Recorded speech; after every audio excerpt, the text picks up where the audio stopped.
American president Donald ട്രംപും Ukraine president Volodymyr സെലൻസ്കിയുമായി കൂടിക്കാഴ്ച നടത്തി. റഷ്യൻ പ്രസിഡന്റ് പുടിനുമായുള്ള ടെലിഫോൺ ചർച്ചകൾക്ക് പിന്നാലെയാണ് സെലൻസ്കി ട്രംപ് കൂടിക്കാഴ്ച.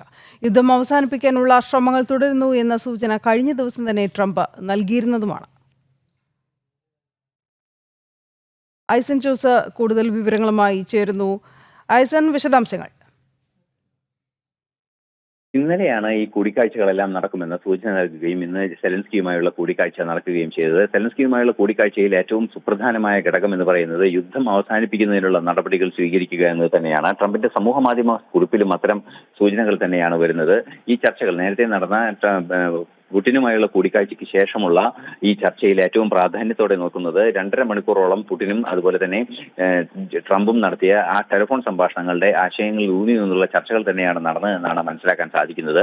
മറ്റൊരു നിർണായക ഘടകം സൈനികമായ പിന്തുണ, അതായത് സൈനിക ആയുധങ്ങൾ നൽകുന്ന രീതിയിലുള്ള ഒരു പിന്തുണ യൂറോപ്പിന്റെ ധനസഹായത്തോടെ യുക്രൈന് നൽകുന്നതിനൊരു തീരുമാനം നേരത്തെ അമേരിക്ക കൈക്കൊണ്ടിരുന്നു. ഇതിന്റെ ഭാഗമായി ടൊമാഹോക്ക് മിസൈലുകൾ ലഭ്യമാക്കുന്നതിനുള്ള ധാരണകളിലേക്ക് കടക്കുന്നു എന്ന വാർത്തകളും പുറത്തു വന്നിരുന്നു. ഈ വാർത്തകളുടെ എല്ലാം അടിസ്ഥാനത്തിൽ ടൊമാഹോക്ക് മിസൈലുകൾ നൽകുമെന്ന പ്രതീക്ഷ പങ്കുവച്ചിരുന്നു എങ്കിൽ കൂടി ആ കാര്യം ഇപ്പോൾ സാധ്യമാകുന്നതല്ല എന്ന സൂചന തന്നെ ഇന്നലെ ട്രംപ് നൽകുകയും ചെയ്തിരുന്നു. തീർച്ചയായും ഒരു സമാധാന ധാരണയിലേക്കുള്ള നീക്കം നടത്തുന്നു എന്ന് തന്നെയാണ് നിലവിലെ സന്ദർശനത്തിലെ ചർച്ചകളിൽ നിന്നെല്ലാം തന്നെ പുറത്തു വരുന്ന വാർത്തകളിലും ട്രംപിന്റെ സമൂഹ മാധ്യമ പോസ്റ്റിൽ നിന്നും വായിച്ചെടുക്കാൻ സാധിക്കുന്നത്.